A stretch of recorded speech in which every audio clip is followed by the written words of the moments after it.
కొంచెం తిరిగిదమ్మా రుణాలు మొత్తం మాఫీ అయినా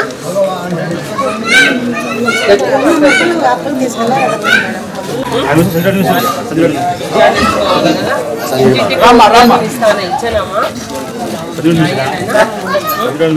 మళ్ళీ ఈ పాలన బాగా ఇట్లే పోతున్నాయి చూడమ్మా అన్ని చేస్తా ఉన్నా మరి నెక్స్ట్ మనం ఇలాంటి పాలననే రావాలి ఖచ్చితంగా హ్యాండ్ గుర్తుకు ఓటు వేసుకోవాలా మనం అందరం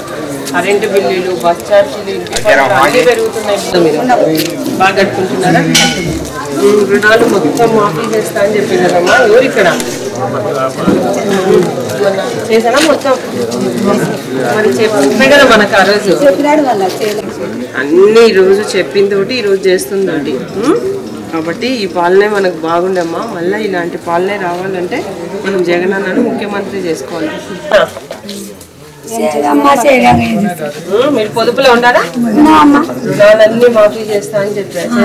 చేసేనా కదా అదే ఈయన వచ్చినప్పటి నుంచి ధరలు పెంచుకుంటూ పోతున్నాడు ఇంకా ఏది పెరగందంటూ ఏది గడప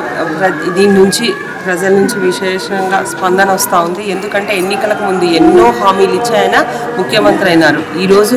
జాబు రావాలంటే బాబు రావాలా అన్నారు అలాగే రైతుల రుణాలన్నీ మాఫీ చేస్తామని చెప్పినారు అలాగే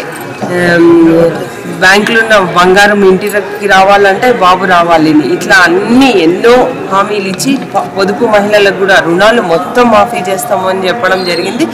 ఆయన ముఖ్యమంత్రి అయితే అయినారు కానీ ఏ ఒక్క హామీ కూడా నెరవేర్చడం లేదు ఈరోజు మనకి కనిపిస్తూనే ఉంది ఫస్ట్ 3000 ఒక్కొక్క సభ్యురాలకి రుణాలు మాఫీ చేయడం జరిగింది అది రుణాలు మొత్తం మాఫీ అవుతాయన్న ఉద్దేశంతోనే వాళ్ళు నయా పైసా కూడా కట్టనందుకు ఈరోజు వడ్డీలు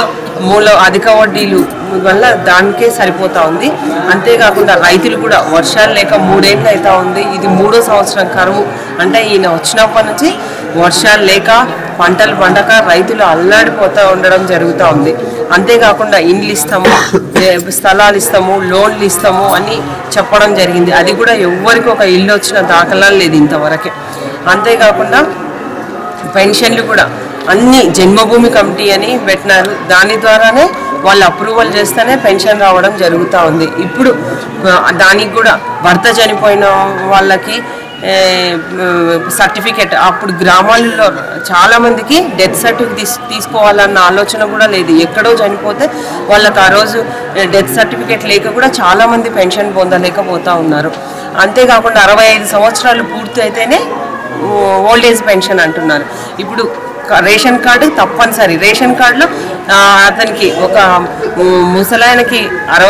70 ఏళ్ళు ఉన్నా కానీ రేషన్ కార్డులో 40 ఏళ్ళు పడితే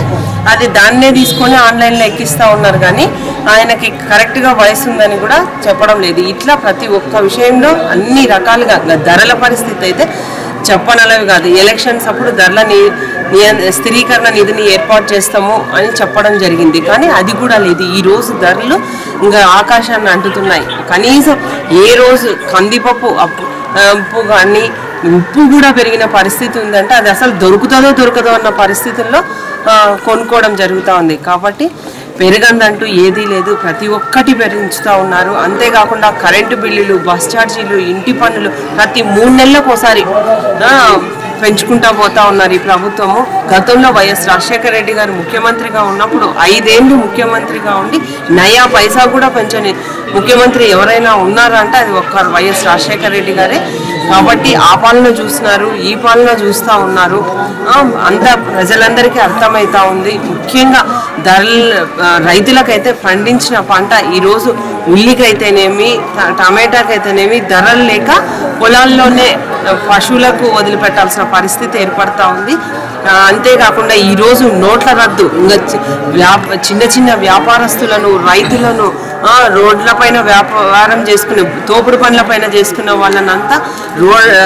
రోడ్లపైన పెట్టడం జరిగింది దీనివల్ల 500 నోట్లు 1000 నోట్లు రద్దు చేస్తే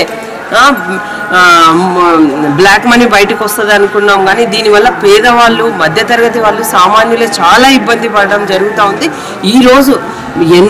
ఏ క్షణాన ఏం నిర్ణయం తీసుకుంటారో దానివల్ల ఏం దెబ్బ పడుతుందో అన్న పరిస్థితుల్లో ప్రజలు అల్లాడిపోతూ ఉన్నారు ఇది కూడా చంద్రబాబు నాయుడు చిలక పలుకులు పలుకుతూ ఉన్నాడు నేనే సలహా ఇచ్చిన మోడీ గారికి నా లెటర్ నుంచే ఆయన ఈరోజు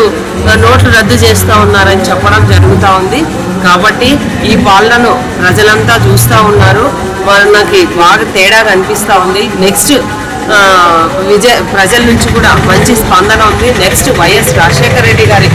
లాంటి పాలన రావాలంటే ఖచ్చితంగా జగన్మోహన్ రెడ్డి గారు ముఖ్యమంత్రి కావాలి. కాబట్టి మళ్ళీ అలాంటి పాలన కోసం మేము కూడా ఎదురు చూస్తున్నామని చెప్పడం జరుగుతూ ఉంది. మేము ఆల్రెడీ కర్నూలులో అన్ని వార్డులు పూర్తి చేయడం జరిగింది. కాబట్టి అప్పుడే నెక్స్ట్ ఖచ్చితంగా వైఎస్ఆర్ కాంగ్రెస్ పార్టీ అధికారంలోకి వస్తుందని మాకు చాలా